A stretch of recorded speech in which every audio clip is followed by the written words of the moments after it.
안녕하세요. 교육업 창업의 현실적인 가이드를 제시하는 교창소의 박 소장입니다. 오늘은 성공하는 교육업 창업을 위해서 절대 하지 말아야 할 3가지를 준비했습니다. 원장님들 모두 다 성공하고 싶으시죠? 성공은 무엇을 해야 하는지도 중요하지만 무엇을 하지 말아야 하는지도 똑같이 중요합니다. 오늘 영상을 끝까지 보시면 불필요한 시행착오를 확 줄이실 수 있을 거예요. 자, 그럼 첫 번째, 나의 역량이나 프로그램을 의심하지 말라. 많은 원장님들이 창업 초반에 내가 과연 잘할 수 있을까? 이 프로그램이 과연 통할까? 이렇게 스스로를 의심하기 시작합니다. 그런데 문제는요, 이런 생각이 단순한 고민에서 끝나지 않는다는 거죠. 부정적인 씨앗이 됩니다. 예를 들어서 상담할 때 자신감이 떨어진 태도로 상담을 하게 되면 학부모님들이 바로 눈치를 챕니다. 이 원장님도 확신이 없네, 이런 인상을 주면서 등록으로 이어지기가 힘들죠.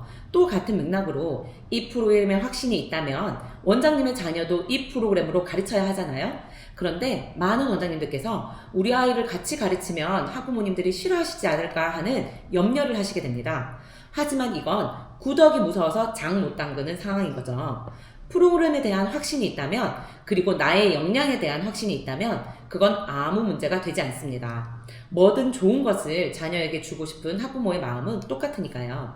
그 마음으로 이 프로그램이 그만큼 확신이 있으니 우리 아이를 위해 선택했고 거기에 효과까지 증명해 보인다면 더할 나위 없이 좋은 인상을 주게 됩니다.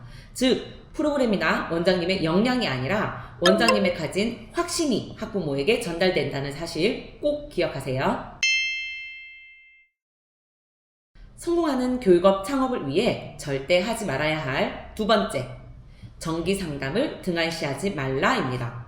원장님들 모두 입회 상담은 중요하다는 거 다 알고 계시죠? 그렇다면 정기 상담은 어떻게 하고 계신가요? 학부모 입장에서는 아이들이 학원에서 잘 하고 있는지 또 얼마만큼 성장하는지 너무너무 궁금하거든요. 그 심리를 잘 파악하고 활용한다면 이 학원은 단순히 교육을 하는 동네 학원에서 우리 아이를 같이 키우는 동지가 되는 효과를 누리게 됩니다. 육아동지의 힘 모두들 알고 계시죠? 학부모 정기 상담은 단순히 잘할 수 있을 거예요, 걱정하지 마세요 하는 자리가 아닙니다. 솔직히 그런 말은 옆집 할머니, 동네 이모도 해주실 수 있잖아요. 상담은 전문가만이 줄 수 있는 구체적이고 전략적인 시간입니다. 학부모의 육아동지로서 학부모님들의 마음을 공감은 하되 전문가의 시선이 녹아 있어야 된다는 거죠. 예를 들어서 아이의 최근 성적 데이터를 분석하고 또 어떤 분야에서 어떤 패턴으로 어려움을 겪는지 구체적으로 짚어줘야 됩니다. 그리고 앞으로 3개월 안에 이런 변화를 기대할 수 있다, 또는 1년 안에 이런 성과까지 만들어낼 수 있다 등 결과를 기반해서 하여서 단기 비전, 장기 비전까지 제시해야 하지만 학부모님들이 신뢰합니다. 결국 상담은 위로가 아니라 진단과 공감 그리고 제안입니다. 전문가의 시선으로 구체적인 방향을 듣고 싶어서 오는 거니까요.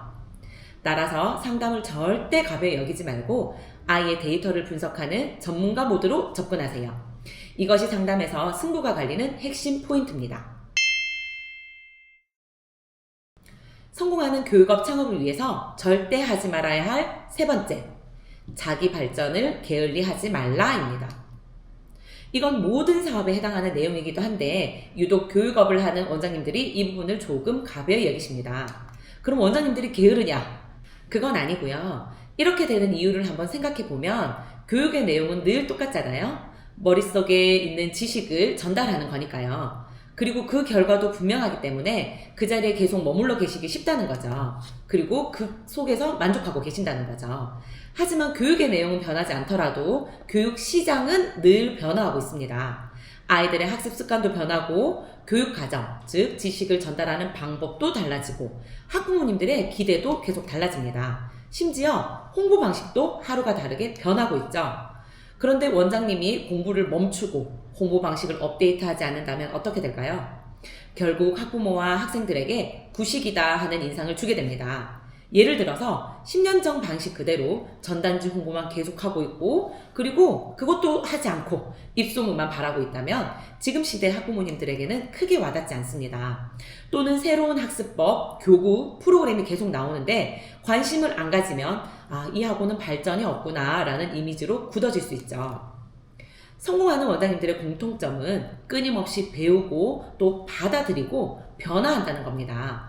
교육 콘텐츠, 홍보, 상담, 운영 노하우까지 계속 공부하고 시도하는 분들이 결국은 오래가는 학원을 만들더라고요. 지금까지 성공하는 교육업 창업을 위해 하지 말아야 될 3가지에 대해서 안내해 드렸습니다. 그 중에 첫 번째는요, 나의 역량과 프로그램을 의심하지 말고 자신감을 가져라. 그리고 두 번째, 상담은 전문가의 눈으로 결과 기반의 비전을 제시하라. 세 번째, 자기 발전을 게을리하지 말고 시대 흐름에 맞게 계속 배우고 시도하라 였습니다. 이 3가지를 기억하신다면 여러분의 학원 창업을 훨씬 더 안정적으로 성공 궤도에 올라설 수 있게 됩니다. 궁금한 점이나 혹시 다루었으면 하는 주제가 있다면 댓글로 남겨주세요. 그럼 저는 다음 영상에서 또 뵙도록 하겠습니다. 감사합니다.